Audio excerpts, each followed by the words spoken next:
1000 वर्ष के बाद समाधि टूटी कैलाश पर, तो भवानी प्रसन्न हो गई।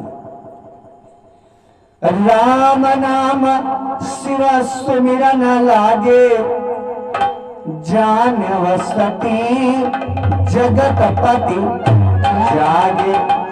सती ने समझा कि हमारे जगतपति प्राणनाथ जाग गए हैं। जाई शंभु पद बंदन कीना। सती सामने जाकर के भगवान भोलेनाथ की वंदना की।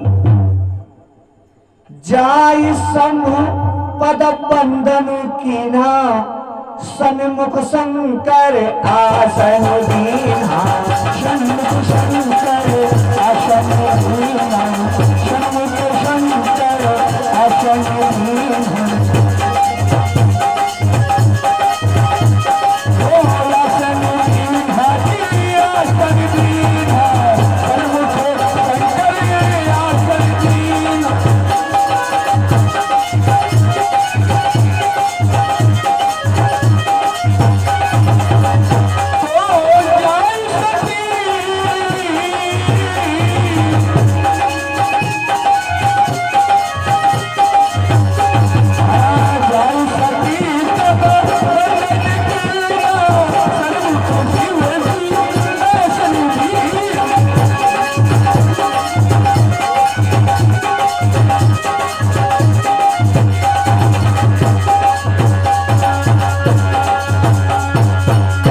सन्मुख शंकर आसन दीना। अच्छा अर्धांगिनी तो बामांगी होती है, बाई तरफ आसन देना चाहिए, होती है ना? होती है। पत्नी का आसन किधर होता है? बामांगी बाई तरफ होती है। और बाबा जी ने लिख दिया, क्या लिखा? कि सन्मुख शंकर आसन दीना। क्यों? बामांगी के बजाय सामने के आसन दे दिया। सन्मुख भगवान का आसन होता है, सन्मुख माता पिता का आसन होता है, जिनके हमेशा दर्शन मिले। और पत्नी का आसन कहाँ होता है? बामांगी। शादी विवाह में भी पंडित जी बताते हैं, और बाईं तरफ बैठाते हैं। यहां दो तरह के विचार हैं। एक विचार आया कि सती सीता का रूप बनाया और मां के समान हो गई। शंकर सन्मुख आसन दीना। एक तर्क और है, श्रोता और वक्ता। श्रोता और वक्ता जब सामने आमने सामने होते हैं ना, तो कथा महान हो जाती है। जय हो। बैराना तेजई, ये हमारे तेजई भैया, आप बैराना से चल करके भगवान की शरण में आए हैं, भगवान का आशीर्वाद देने और हम सभी को दर्शन देने के लिए। आपके चरण, आपके कर कमलों से, प्रभु के चरण कमलों में 21 पत्र मुद्राओं का प्रसाद समर्पित है। एक तर्क निकला कि वक्ता और श्रोता जब आमने सामने होते हैं तो कथा महान हो जाती है। सती भवानी भगवान शिव से भगवान मर्यादा पुरुषोत्तम श्री रामचंद्र जी की कथा सुनने लगी। कैसे? लगी कहना हरि कथा रसाला, लगी कहना हरि कथा रसाला। जब भगवान शिव की समाधि जागी और सती को सन्मुख आसन दिया तो भगवान की कथा सुनाने लगे। सोचा भगवान शिव ने कि शायद सती के दिमाग में अब भी भगवान का मनन होने लग जाए, मन भगवान के चरणों में लग जाए। और लगने तो जाता था, पर वहां लेकिन लग गया। लेकिन क्यों लगा? क्यों? कि जिस समय भगवान शिव भगवान राम की कथा सुनाने लगे तो उस समय प्रजेश महाराज सती के पिता दक्ष जी थे। और दक्ष जी भगवान शिव से घृणा करते थे। भोगवा गाँव मधुकर दास। वाह, मधु माने शहद। मधुकर दास जी आपके कर कमलों से 11 पात्र मधुराओं का प्रसाद प्रभु के चरणों में समर्पित है। भगवान के चरणों में सभी का मन लगा रहे,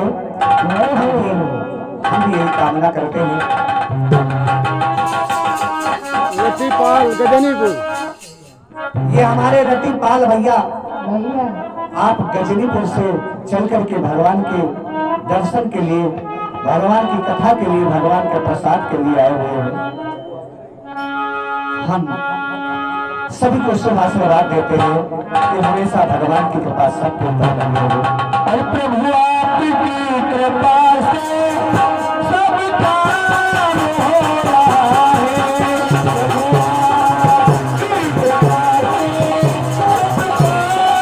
ठाकुर का प्रभा राम कुमार ठाकुर का प्रभा राम कुमार हमारे नाम।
राघवेंद्र सरकार की जय। ये हमारे राम कुमार भैया आप आ गए हैं राम कुमार भैया के यहाँ।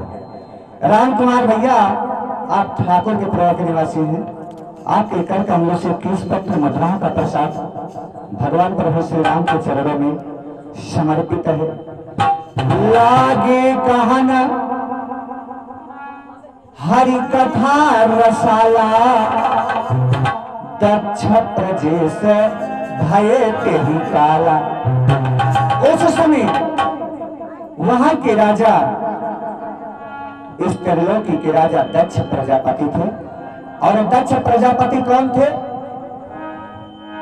दक्ष थे भगवान शिव के ससुर अर्थात जगदम्बिका भवानी सती के पिता दक्ष थे। और वो प्रजेश थे, राजा थे। अब दक्ष जी का और भगवान शिव जी का बैर चल रहा था। भगवान शिव अपने दामाद, भगवान शिव दक्ष के दामाद हैं और दक्ष अपने दामाद से बैर रखता था। बैर क्यों था? एक बार नैमिष में एक बार बहुत बड़ी सत्संग कथा हो रही थी। सत्संग चल रहा था, यज्ञ चल रहा था। और उस यज्ञशाला में भगवान शिव अपने प्रभु श्री राम का भजन कर रहे थे। अपने दामाद से दक्ष ने बैर क्यों किया?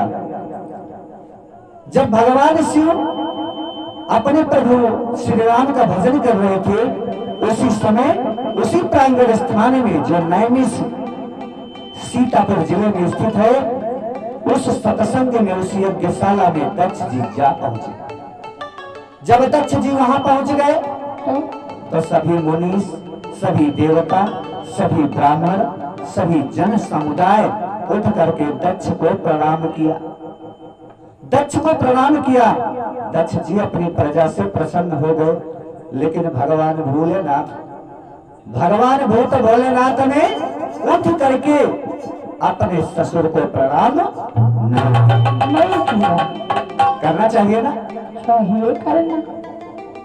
क्यों नहीं किया? पता नहीं। क्योंकि भगवान शिव भगवान राम के भजन में तत्पर थे।